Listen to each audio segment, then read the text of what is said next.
महाराष्ट्र शासनाच्या परिवहन विभागाकडून नुकत्याच सांगली आगारासाठी फक्त 5 BS6 या अत्याधुनिक बसेस देण्यात आल्या, परंतु प्रवासी लोकसंख्येचा आणि उत्पन्नाचा विचार करता सांगली आगारासाठी किमान 200 बसेस देण्यात यायला हव्या होत्या,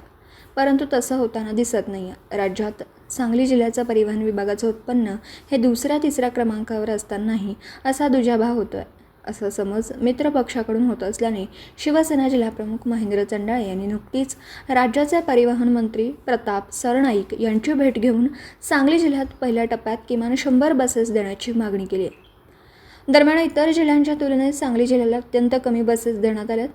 त्यामुळे इतर मित्र पक्षातील आमदारांकडून सांगलीबाबत परिवहन विभागाकडून दुजाभाव होत असल्याचा आरोप होत असून तो आरोप खोडून काढण्यासाठी इथून पुढच्या काळात जादा बसेस देण्यात याव्यात अशी मागणी परिवहन मंत्री प्रताप सरनाईक यांच्याकडे निवेदनाद्वारे केल्याची माहिती जिल्हाप्रमुख महेंद्र चंडाळे यांनी केली। सर्वसामान्य गोरगरीब जनतेच्या अडीअडचणी समस्या सोडवण्यासाठी सांगली जिल्ह्यातील शिवसेना पदाधिकारी आणि कार्यकर्ते कायमच अग्रेसर आहेत आणि राहतील, त्यामुळे शिवसैनिकांकडून होणाऱ्या विविध मागण्यांकडेही लक्ष देऊन आणि त्या पूर्ण करून शिवसैनिकांचा उत्साह आणि मनोबल वाढवावं अशी अपेक्षाही जिल्हाप्रमुख महेंद्र चंडाळे यांनी परिवहन मंत्री प्रताप सरनाईक यांच्याकडे व्यक्त केली आहे। पत्रकार राजेंद्र शिंदे, झी न्यूज मराठी। गेल्या काही दिवसापूर्वी सांगली या ठिकाणी आलेल्या 5 नवीन बसेसचं उद्घाटन केलं होतं। त्यावेळी स्थानिक आमदारांनी आपली खतखत त्या ठिकाणी व्यक्त केली होती की अपेक्षित एवढ्या गाड्या आम्हाला मिळाल्या नाही। त्या अनुषंगानं संबंधित DC या अधिकाऱ्यांशी मी चर्चा केली व आपल्या सांगलीला अपेक्षित असलेल्या 200 गाड्या व त्यापैकी टप्प्याटप्प्याने पहिला 100 गाड्या तरी किमान आपल्याला मिळाला पाहिजे या संदर्भातली त्यांनी मला माहिती दिली। तसेच आगामी काळामध्ये काही गाड्या स्क्रॅप होणार आहे, त्यामुळं आपल्या सांगली जिल्ह्याला लागणाऱ्या गाड्यांमध्ये अति तुटवडा होण्याची शक्यता या ठिकाणी दाट आहे। या सगळ्यांचा विचार केल्यानंतर आपल्या पक्षाचं शिष्टमंडळ घेऊन मी संबंधित परिवहन मंत्री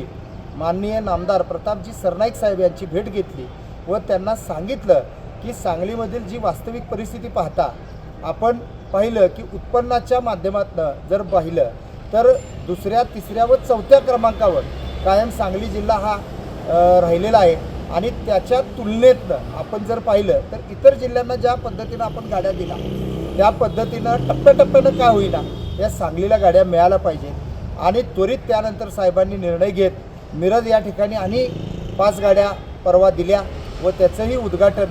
झालं। खऱ्या अर्थानं तत्परतेनं काम करणारं सरकार आता या आपल्या राज्यामध्ये कार्यरत आहे, म्हणून शिवसेनेनं केलेल्या पाठपुराव्यामुळे या ठिकाणी आपल्याला गाड्या प्राप्त झालेल्या आहेत आणि आगामी काळामध्ये अनेक गाड्या आपल्याला प्राप्त होतील।